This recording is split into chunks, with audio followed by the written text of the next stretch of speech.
నిజామాబాద్ జిల్లా మోర్తాడ్లో అక్రమంగా ఇసుక తరలిస్తున్న 2 ట్రాక్టర్లను పోలీసులు సీజ్ చేశారు. మోర్తాడ్ శివారులో వడ్డేట్ రోడ్లో వాహనాల తనిఖీలు నిర్వహించగా ఎలాంటి అనుమతులు లేకుండా ఇసుక తరలిస్తున్నట్లు గుర్తించామని ఎస్ఐ ముత్యరాజు తెలిపారు. ఎవరైనా ఇసుక కావాలనుకుంటే ప్రభుత్వానికి చలాన్ కట్టాలని, తహసీల్దార్ అనుమతి పొందాలని ఎస్ఐ సూచించారు. మోర్తాడ్ శివారు వడ్డేట్ రోడ్డుకి వెళ్ళి అక్కడ చెక్ చేస్తూ ఉంటే 2 ట్రాక్టర్ల నిండా ఇసుక వచ్చేసింది. వారిని చెక్ చేయగా ఒకతని పేరు వడ్డే రవి, ఇంకోతని పేరు రామ్దాస్ సుంకెడ గ్రామము, రవిది మోర్తాడు. అక్కడ 2 ట్రాక్టర్లు కూడా ఇసుక రవాణా చేస్తున్నారు. వాటి యొక్క లైసెన్సు పర్మిట్ చెక్ చేయగా వాళ్ళ దగ్గర ఎలాంటి గవర్నమెంట్ నుంచి పర్మిషన్ లేదు.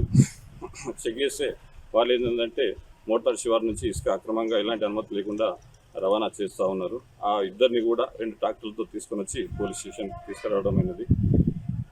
ఎవరైనా పబ్లిక్ ఇసుక కానీ మొరం కానీ వాళ్ళకి అవసరం ఉందని అనుకుంటే గవర్నమెంట్కు చాలన కట్టాలి. ఎంఆర్ఓ గారు నియరెస్ట్ పాయింట్ దగ్గర వారికి ఇసుక తీసుకోవడానికి పర్మిషన్ ఇస్తారు.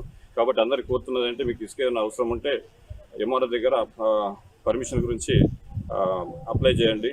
ఇంకోటి ఏంటంటే ఇంతకుముందు కురిసిన వర్షాలకు అక్కడక్కడ పట్టణాల్లో కూడా ఇసుక దిబ్బలు పెట్టడం జరిగింది.